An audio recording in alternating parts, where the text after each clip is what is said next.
Hi అండి. Welcome to STV. Least 1లో ఇందిరా మిల్ అయితే శాంక్షన్ అయితే చేస్తున్నారు.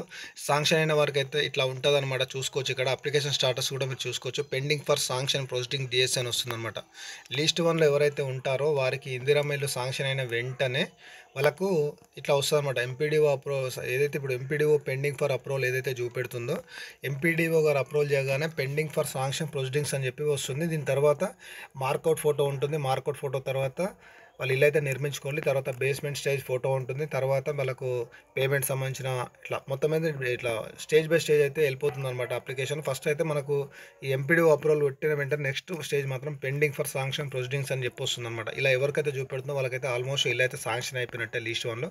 లీస్ట్ 2కి అయితే కొంచెం టైం అయితే పడుతుంది. లీస్ట్ 2 గురించి మనం వేరే వీడియోలో మాట్లాడుకుందాం. వీడియో నచ్చితే ఒక లైక్ చేయండి. అలాగే మీకు తెలిసిన వాళ్ళు కూడా షేర్ చేయండి. ఎందుకంటే చాలా ఇంపార్టెంట్ న్యూస్ ఇది. అలాగే రేషన్ కార్డు ఎవరికైతే లేదో, రేషన్ కార్డు లేని వారికి కూడా ఇందిరా మిల్లు రాదు, క్యాన్సిల్ అవుతుందని చెప్పేసి, శాంక్షన్ చేయాలని చెప్పేసి వేరే యూట్యూబర్స్ వీడియోస్ చేస్తున్నారని చెప్పి చాలామంది మనకు చెప్తున్నారు. అలాంటిది ఏమో అపోహలకైతే పోకండి. ఇక్కడ చూసుకోవచ్చు. ఇప్పుడు ఏదైతే మీకు చూపెట్టినో ఇక్కడ రేషన్ కార్డు నెంబర్ లేదు చూసుకోవచ్చు. ఎఫ్ఎస్సి కార్డు నెంబర్ అనేది ఇక్కడ లేదు. ఆధార్ నెంబర్ ఉంది, తర్వాత మొబైల్ నెంబర్ ఉంది, సర్వేర్ నేమ్ ఉంది, ఇట్లా మొత్తం ఉంది. ఇక్కడ ఆధార్ స్టాటస్ కూడా ఆధార్ మ్యాప్ అనేది చేస్తారనమాట. మీరు ఏం టెన్షన్ అవసరం లేదు. ఇది ఇందిరా మిల్లుకి సంబంధించి టుడే బ్రేకింగ్ అండ్ మీకు లేటెస్ట్ అప్డేట్ అనమాట. ఇలాంటి మరిన్ని అప్డేట్స్ కోసం మన ఛానల్ అయితే సబ్స్క్రైబ్ చేయండి. మిగతా వాళ్ళు కూడా షేర్ చేయండి. Thank you for watching STV news.